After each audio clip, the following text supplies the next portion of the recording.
অতি গরিব এক অন্ধ। তার ভারী দুঃখ।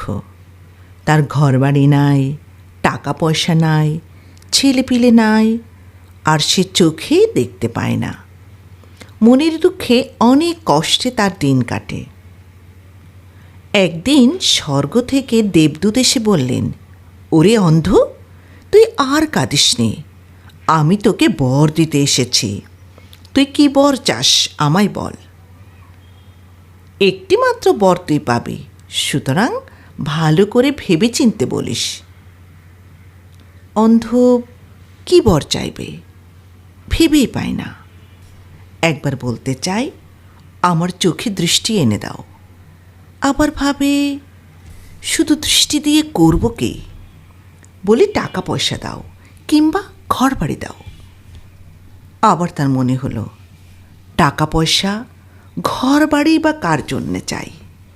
আমার ছেলে পেলে নাই, আর দুদিন বাদেই যদি মরে যাই, তাহলে এসব চেয়েই বা লাভ কে?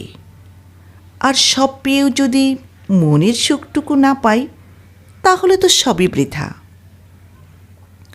তার ভাবনা দেখে দেবদূত বললেন, আচ্ছা, তুই এখন না বলতে পারিস, না হয় আমি কাল আবার আসব, তখন বলিস। এর মধ্যে ভালো করে ভেবে রাখ। অন্ধ বেচারার আর সারা রাত ঘুমই হলো না।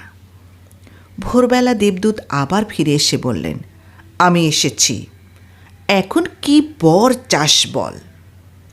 তখন অন্ধের বুদ্ধিটা হঠাৎ কেমন খুলে গেল।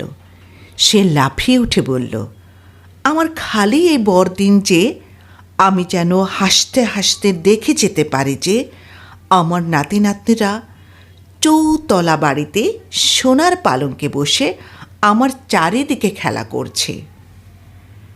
দেবদূত তার বর চাওয়ার বাহাদুরি দেখে হেসে বললেন, আচ্ছা তাই হোক।